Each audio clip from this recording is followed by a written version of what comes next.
इस्तीफा देना चाहिए कि नहीं?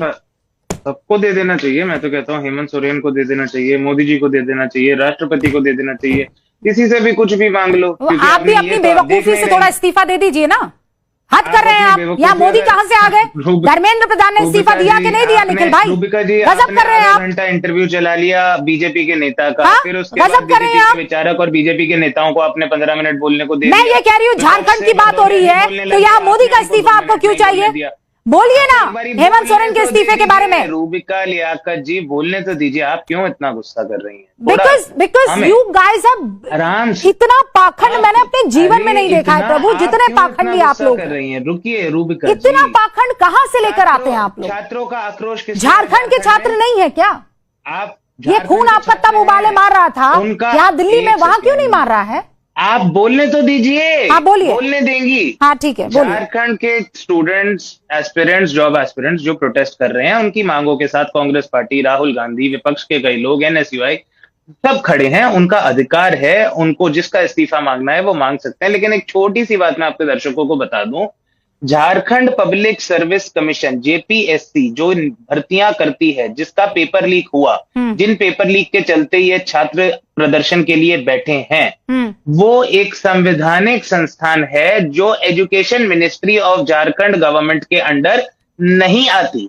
वो हेमंत सोरेन मुख्यमंत्री के अंडर भी नहीं आती। अगर आपको लगता है कि उस बॉडी के पेपर लीक के लिए एजुकेशन मिनिस्ट्री ऑफ झारखंड जिम्मेदार है, और नीट का भी समझा दीजिए एक बार मुझे। नीट का भी बिल्कुल समझा देता हूं मैडम। नीट का जो पेपर लीक हुआ था वो नेशनल टेस्टिंग एजेंसी ने करवाया था, जो भारत सरकार के शिक्षा मंत्रालय के अधीन थी। लेकिन जेपीएससी झारखंड सरकार के शिक्षा मंत्री के अधीन नहीं है। तो मैं ये नहीं कह रहा हूं कि बच्चों की मांग गलत है या बच्चों को जेपीएससी में जांच नहीं होनी चाहिए, बिल्कुल होनी चाहिए। जेपीएससी के चेयरमैन को हटाया भी गया था 22 जुलाई को। उसके बाद सीआईडी ने जांच भी शुरू करी, उन्हें 2 बारी 3 बारी बुलाया भी गया। और आगे अब छात्र जब कह रहे हैं कि सीबीआई से जांच होनी चाहिए, तो सरकार उस पर भी विचार कर रही है। बस अब ओके, बहुत पढ़ लिख कर आए हैं आप। अब मुझे ये बताइए, नहीं इसकी गवर्निंग बॉडी के बारे में बताइए। हाँ, इसका अध्यक्ष किसने नियुक्त किया था? जेएसएससी का? इसका कॉन्स्टिट्यूशनल बॉडी का जब अध्यक्ष नियुक्त करा जाता है कौन करता है? तो उसका मतलब ये नहीं होता कि कौन करता है ये बताइए। इधर उधर की बात मत कीजिए ना, मैंने सुना आपकी बात। आप किसने नियुक्त किया है? नहीं। नियुक्ति चाहे गवर्नर करते हैं चीफ मिनिस्टर की एड एंड एडवाइस पे, चाहे प्रेसिडेंट करते हैं। इसका मतलब ये नहीं हो जाता कि constitutional body becomes under the aegis of the ministry. अधीन नहीं है जेपीएससी। और मेरा तो एक सवाल छोटा सा है, बीजेपी के लोग ये पत्थर क्यों चला रहे हैं? पहले मुझे बताइए अध्यक्ष कौन नियुक्त करता है? पत्थर क्यों चला रहे हैं? ये इस बॉडी को नहीं, इस बॉडी को गवर्न कौन करता है पहले मुझे ये बताइए। आप इधर उधर मत जाइए ना। अब ये क्या नहीं, तो फिर उस लिहाज से सीबीआई काम नहीं करती है ना सरकार के कहने पर?